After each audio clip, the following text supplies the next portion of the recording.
오늘 조지한 권사님이 읽어주신 열왕기상 19장의 말씀의 주인공은 엘리야시라는 아주 구약 성경에 많은 선지자들이 등장하지만 그 중에 가장 이름난 능력 있는 또 쓰임을 많이 받은 그런 선지자 혹은 예언자 프라핏, 그가 바로 엘리야였습니다. 마태복음 17장에 예수님이 베드로와 요한, 안드레를 데리고 산에 올라가셨을 때 갑자기 예수님 앞에 두 사람이 나타났는데 그 두 사람이 구약의 가장 걸출한 인물 모세와 엘리야였어요. 그래서 그 산을 변화산 그렇게 말하죠. 그때 예수님 앞에 나타나서 예수님과 대화했던 두 사람 중 모세와 또 다른 사람이 바로 엘리야였는데, 오늘 사무엘상 19장의 말씀의 주인공이 바로 그 유명한 엘리야였습니다. 오늘 말씀의 배경을 조금 이해하려면 그 앞에 있는 18장부터 읽어보면 조금 더 이해가 쉽습니다. 당시 이스라엘은 아합이라고 하는 아주 극악한 왕이에요. 악한 왕도 아니고 극악한 왕인데, 그 극악한 왕들 중에서도 이스라엘의 극악한 왕이 여럿 있었는데 그 중에서도 최고로 극악한 왕이 바로 이 아합 왕이었고, 그의 아내가 이세벨이었어요. 이름은 예뻐요. 근데 아주 못됐어요. 나빠요.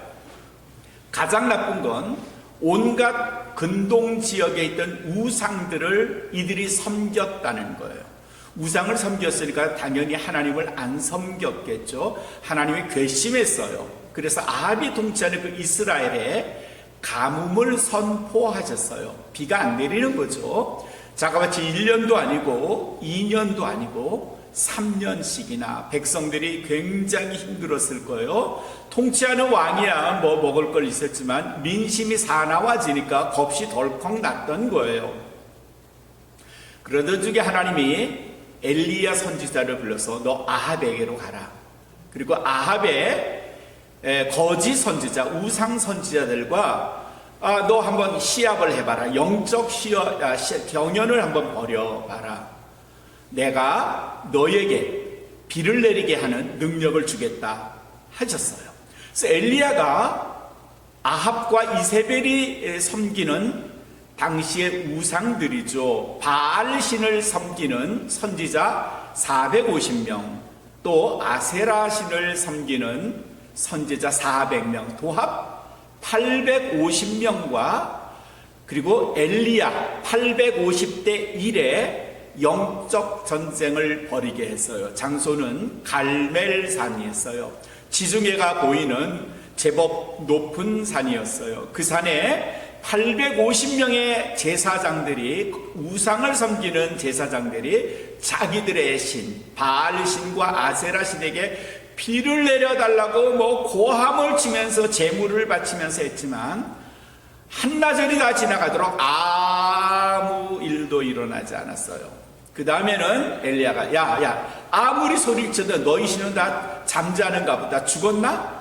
이렇게 졸라가면서 이제 내가 하나님께 제사를 드리겠다 하고 하나님께 제사를 드렸더니 지중해 저편 하늘에서 검은 구름이 몰려오면서 비가 내리기 시작했어요. 엘리야가 압도적으로 이긴 거죠. 이 우상을 섬겼던 아합 왕과 이세벨의 콧대가 아주 납작해졌어요. 엘리야 제사장은 우상을 섬겼던 850명의 선지자들을 그 자리에서 다 죽이라고 했어요. 그들 모두가 죽었어요. 하나님이 완벽하게 승리하셨고 비가 내렸고, 그리고 우상 선지자들은 전부 다 죽임을 당했고, 아합 왕과 이세벨 왕비는 코가 납작해졌고, 게다가 그 광경을 목도하고 있던 백성들은 이제까지 우리가 섬겼던 우상이 가짜였구나, 거짓이었구나, 하나님이야말로 참신이시구나 한 걸 안 거예요. 이 순간 엘리야의 마음이 어땠을까요? 엘리야가 어땠을까요? 기분이 어땠을까요? 예? 좀 상상해봐요. 엘리야가 어땠을 것 같아요? 이랬을까요? 아니에요. 가슴 피고 어깨를 쫙 피고 손을 들면 봐라 좀. 아마 이렇게 굉장했을 거예요. 좀 심하게 말하면 기고만장했을 정도로 그냥 뭐 엄청났을 거예요. 주먹을 그걸 불끈 쥐고 예스 아마 했었을 거예요. 오늘 말씀 19장은 그 다음 날의 일이에요. 그런 엄청난 사건이 전날 있었고 다음 날의 일이에요. 1절에 보시면 아합 왕이 처참하게 진 것뿐만 아니라 자기들이 섬기는 우상의 선지자들이 전부 다 죽임을 당했고 자기들은 창피를 당했고 백성들은 하나님을 섬기게 됐고 이런 사실을 이세벨에게 말했더니 이세벨 왕비가 뭐라고 말했는가 하면 내가 내일 이맘때까지 나를 따르던 거짓 선지자, 우상 섬기던 선지자들이 죽은 것처럼 저 엘리야도 죽이지 않으면 내가 신에게 벌을 받을 거야. 이렇게 선포했어요. 그 말은 뭔가 하면요, 내가 내일 이 시간까지 저 엘리야를 반드시 죽이고 말겠다. 그런 말이에요. 그랬더니 그 말을 전해 들은 엘리야가 오늘 3절 말씀에 뭐라고 되어 있는가 하면 그 생명을 위하여 도망갔다. 그렇게 기록되어 있어요. 엘리야가 잔뜩 겁을 먹은 거예요. 자기는 어저께 이겼잖아요. 영적 전쟁에서 이겼잖아요. 비도 내렸잖아요. 거짓 선지자 전부 죽였잖아요. 백성들이 자기를 지지하는 것 같잖아요. 그쯤 되면 상이라도 받고 아주 궁중에 가서 뽐도 내고 그럴 줄 알았는데 들려오는 소식은 자기를 죽이겠다고 군대를 풀겠다 한 거였어요. 겁을 먹은 엘리야가 그 길로 죽어라 하고 도망을 쳐야 했어요. 갈멜산은 이스라엘에서 좀 북쪽에 있는 편이에요. 거기에서부터 남쪽으로 도망치기를 시작했는데 어디까지 갔는가 하면 오늘 성경 말씀에는 부엘세바라 하는 곳까지 갔대요. 부엘세바는 저 남쪽이에요. 한국으로 말하면 서울에서 이겨놓고 저기 전라남도 끝에까지 도망을 친 거예요. 그리고 부엘세바에 가서 자기의 비서를 너 좀 여기에 있어라 해놓고 부엘세바도 제법 큰 도시거든요. 그곳에도 혹이라도 아합 왕의 졸개들이 부하들이 있을까 겁이 난 엘리야가 하룻길을 더 갔다 그래서 부엘세바에서 하룻길을 더 가면 그때부터는 광야가 되는 거예요. 사막이 되는 거예요. 그곳엔 사람이 안 살아요. 그러나 살기도 힘들어요. 그런데 엘리야는 생각하길 그쯤 가야 살겠다 생각한 거예요. 부엘세바에 있다가 자칫 아합 왕에게 붙들리면 내가 죽겠구나 생각한 거예요. 그래서 더 도망을 쳐서 하룻길을 가서 광야 어느 쯤에 머물렀어요. 더 이상 갈 곳이 없었어요. 힘들었어요. 지쳤어요. 그가 도망쳐 왔던 갈멜산에서 부엘세바까지의 거리가 대충 잡아도 한 400여 킬로미터, 250마일 거리예요. 그 거리를 사람이 걸을 수 있는 거리로 보통 하면 하루에 보통 사람이 한 20여 킬로 걷는데요. 열심히 걸으면 20여 킬로 걷는데 그 거리 400킬로의 거리를 걸었다면 한 20일 동안 죽어라 하고 도망쳐 온 거예요. 그리고도 하룻길을 더 갔어요. 지쳤을 거예요. 몹시도 지쳤을 거예요. 육체적으로도 지쳤고 마음으로도 지쳤고 영적으로도. 하나님 내가 이겼잖아요. 내가 저 거짓 선지자들 전부 죽였잖아요. 아합과 이세벨의 코를 납작하게 만들었잖아. 근데 왜 내가 지금 이렇게 내 목숨을 구차하게 구걸하기 위해서 이 먼 거리까지 도망쳐 와야 합니까? 심신이 다 지쳐버린 거예요. 영적으로도 피폐해진 거예요. 그렇게 사막길을 조금 걷다가 로뎀나무가 발견된 거예요. 로뎀나무는요, 사막에서 황야에서 드문드문 있는 작은 덤불이에요. 키가 커야 한 1m쯤 밖에 되지 않은 이걸 한국말로는 쌀이나무라고 번역한 성경도 있어요. 영어 성경에 대체로 그렇게 청소하는 그 쌀이나무로 번역을 해놨어요.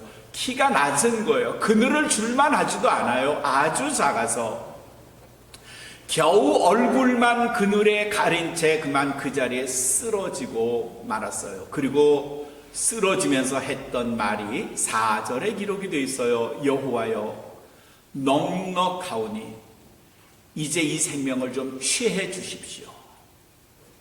그 말을 다른 말로 하면 하나님 이제 난 내 할 일 다 한 것 같아요. 이제 더 있을 필요도 없으니까 내 생명을 걷어가세요. 난 지금 너무 힘들어요. 죽을 것 같아요. 차라리 죽는 게 낫겠어요. 그런 엘리야의 절규죠. 그렇게 한동안 자고 누군가가 자기를 깨우는 인기척에 눈을 떴어요. 그랬더니 사람이 아니었어요. 천사였어요. 하나님이 보낸 사자였어요. 그가 엘리야를 만졌어요. 더듬었어요. 쓸어주고 안아주고 그가 편하도록 따뜻한 손길로 그를 깨웠어요. 그리고 이제 막 구운 하늘의 떡과 물 한 병을 엘리야에게 주면서 받아 먹으라. 일어나 먹으라. Get up and eat. 이렇게 말하고 엘리야가 떡을 먹을 수 있도록 몸을 일으켜 줬어요. 그리고 물을 마시도록 그를 다시 일으켜 줬어요. 천사가 준 떡과 물을 먹고 마신 엘리야는 다시 쓰러져 잠을 잤어요.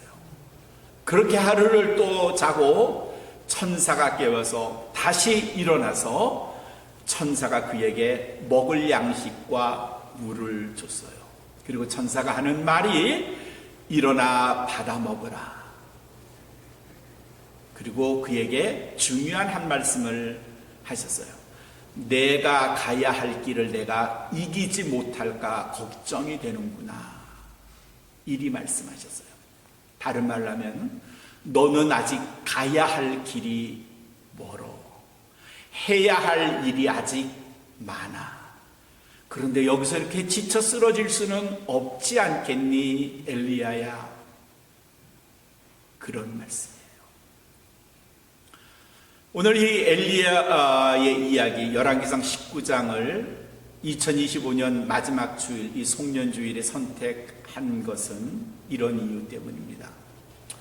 우리는 어쩌면 여러 가지 이유로 로뎀나무 아래에서 쉬고 있는 우리 자신을 발견할 수 있습니다. 목표로 세웠던 많은 일들, 성취한 것도 있고요, 성취하지 못한 것도 있어요. 이루려고 했던 여러 일들을 열심히 했는데 도무지 되지 않아서 실망감에 젖어 오늘 이 자리에 왔을 수도 있어요. 혹은 우리 권권사님처럼 사랑하는 어머님을 떠나보내고 너무 지치고 힘든 마음으로 이 자리에 와 있을 수도 있어요. 이봉 권사님 기도하신 대로 전도를 하고 싶었는데, 그래서 누군가를 내 전도의 대상으로 삼고 기도했는데 아무런 성과 없이 허탈한 마음으로 이 자리에 와 있을 수도 있어요. 내 가정의 어떤 목표, 내 개인의 어떤 성취하려고 하는 내 goal, 혹은 인생의 life goal, 뭐 이런 것들을 우리는 진작에 세워놓고 열심히 달려왔는데 이루지 못한 것, 가지지 못한 것, 그리고 바뀌어진 내 상황, 이런 것으로 인해서 혹이라도 우리가 심신에 지쳐 있다면 우리는 엘리와 같이 로뎀나무 그늘 아래서 허탈한 마음으로 지쳐있는 우리들, 여호와여 넉넉하오니 지금 내 생명을 취하소서 하는 심정으로 와 있을 수도 있어요. 설교 처음에 말씀드린 대로 엘리야는요, 구약 성경에서 가장 첫 번째로 꼽히는 선지자, 예언자였어요. 그런데 그런 그도, 그런 위대한 사람도 이렇게 영적으로 지쳐서 탈진한 상태로 번아웃돼서 로뎀나무 그 작은 그늘에 자기 얼굴을 피하고 여호와여 넉넉하오니 지금 내 생명을 취하소서 라고 할 수도 있다는 겁니다. 힘들어하는 데는, 외로운 데는, 지쳐있는 데에는, 실패에 따른 실망감에는, 혹은 절망감에는 그 어떤 사람도 예외 없이 이런 상황에 처해 있을 수 있다는 거죠.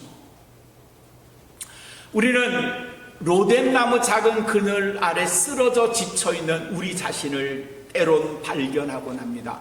오늘일 수도 있고요, 한 달 전일 수도 있고요, 혹은 한 달 후일 수도 있습니다. 그럴 때 우리 신앙인들은 어떻게 그것을 극복하는가? 오늘 열왕기상 19장에서는 이후의 말씀에서 하나님께서 우리에게 답변해 주십니다. 하나님은 지쳐 쓰러져 있는 엘리야를 찾으셨어요. 아니요, 더 정확하게 말하면 하나님은 엘리야와 함께 하셨던 거예요. 갈멜산에서 위대한 승리를 쟁취했을 때에도, 그리고 그 다음날 그 생명을 위하여 도망했을 때에도 하나님은 엘리야와 함께 하셨어요. 매일매일 20일 동안 걸어오면서 엘리야가 내가 왜 이렇게 도망을 쳐야 돼? 내가 왜 이렇게 힘든 인생을 살아야 돼? 불평할 때에도 하나님은 그와 함께 계셨어요. 그리고 로뎀나무 그늘, 그 작은 덤불에 쓰러져 있는 그를 보며 안타까워하셨어요. 그리고 예비하신 하늘의 양식, 떡과 물을 그에게 먹고 마시게 하면서 엘리야에게 말씀하셨어요. 얘야, 아직 갈 길이 멀어. 내 인생은 여기서 끝난 게 아니야. 너는 할 일이 많아. 이렇게 말씀해 주시는 거예요. 엘리야가 그것을 먹고 힘을 얻었어요. 오늘 말씀 마지막 8절은 어떻게 기록이 됐나요? 그 양식을 먹은 엘리야가 그 다음에 40일 40주를 걸어갔어요. 그리고 마침내 하나님의 산 호렙산에 도착했고요. 그 후에 말씀은 오늘 말씀에는 기록이 안 되어 있지만 성경에는 이렇게 되어 있어요. 그가 호렙산에서 하나님을 만나고 하나님으로부터 말씀을 듣고 그리고 더 큰 능력의 사람이 된 거예요. 절망의 바닥까지 갔던 엘리야가 하나님을 만난 거예요. 아니, 더 정확하게 하나님이 그를 찾아와 주신 거예요. 우리가 어떤 상황에서도 하나님이라는 그 이름을 잃어버리지 않는다면, 그리고 잊어버리지 않는다면 하나님은 우리를 찾아와 주세요. 그리고 우리에게 하늘의 양식, 하늘의 떡과 하늘의 물을 마시게 함으로 새 힘을 얻게 하실 줄로 믿습니다. 이렇게 40일 다시 걸어갔다고 했잖아요. 그렇게 호렙산까지 걸어가는 길은 어땠을 것 같아요? 여러분 생각엔 어때요? 어땠을 것 같아요? 갈멜산에서 이까지 왔을 때, 갈멜산에서 지금 여기 광야까지 왔던 그 20일 동안에 처절했던 걸음걸이와 지금 새로운 힘을 얻고 이 광야에서 호렙산까지 가는 그 40일 동안의 길, 어떤 게 더 멀어요? 40일이 훨씬 더 멀어요. 그렇죠? 훨씬 더 멀어요. 근데 발걸음은 어땠을 것 같아요? 어느 쪽의 발걸음이 훨씬 더 빠르고 힘이 있었을 것 같아요? 하늘의 양식을 먹고 나서요. 로뎀나무에서 주시는 하나님의 양식을 먹고 나서는 40일 걸어왔던 길보다 갈 길이 2배가 더 멀어도 빠르게 힘있게 걸었을 거예요. 마음은 어땠을까요? 희망에 가득했을 거예요. 새로운 힘이 솟아났을 거예요. 영적으로는 어땠을까요? 하나님이 나와 함께 하신다는 확신이 그를 지배하면서 그는 이전에 볼 수 없었던 영적 사람이 되어 있었을 거예요. 갈멜산에서 지금까지 걸어왔던 20일 동안은 너무 힘들고 지쳤지만 가야 할 길은 그거보다도 2배나 많았음에도 전혀 지침 없이 새로운 힘을 얻어서 그는 호렙산까지 갔었을 거예요. 어떻게 하나님이 이렇게 엘리야를 잘 아시고 그와 함께 동행하셨을까요? 저는 저희 이제 아이들이 가끔 비행기 여행을 좀 자주 출장도 여기저기 잘 다니고 하니까 그러면 제 아이가 아빠 나 비행기 탔어요. 내리면 다시 내렸다고 말할게요. 이렇게 이제 메시지를 준단 말이죠. 그러면 조금 있다가 아이가 탄 비행기에 모든 하늘에 떠 있는 모든 비행기에는 비행기의 고유 번호가 있어요. 뭐 아시아나 항공은 50 시작이 하고 뭐 이런 식의 번호가 있는데 제가 그 번호를 미리 알거든요. 그러면 인터넷으로 그 비행기 번호를 탁 이렇게 치면요, 그 비행기가 지금 어디에 가고 있는지가 표시가 돼요. 지도예요. 그거 아세요? 그럼 거기에 보면 출발한 시간, 출발한 게이트 번호, 도착할 예정 시간, 도착할 터미널과 게이트 번호, 이런 것들까지 상세하게 나오고 지금 그 비행기가 어느 상공위를 날고 있는가를 제가 다 볼 수 있어요. 그렇다고 제가 세상 사람들 전부를 다 보나요? 아니요. 제가 사랑하는 사람이니까, 제가 관심이 있는 사람이니까. 백병성 목사님이 한국에 가실 때도 목사님 한국에 가요, 안녕히 계세요 할 때도 백권사님이 탄 비행기를 제가 찾아가지고 딱 보면 백권사님이 지금 안류산 열도 쪽을 지나가고 계시네, 알라스카를 지나가시네, 이렇게 다 제가 사무실에서 제 방에서 다 볼 수 있어요. 이유가 뭐죠? 제게 관심 있는 사람이니까, 제가 사랑하는 사람이니까. 하나님이 우리를 사랑하시니까 우리의 궤적을 다 알고 계세요. 우리의 행동을 다 알고 계세요. 엘리야가 어떤 상태인지를 알고 계시고 그에게 무엇이 필요한지를 알고 계세요.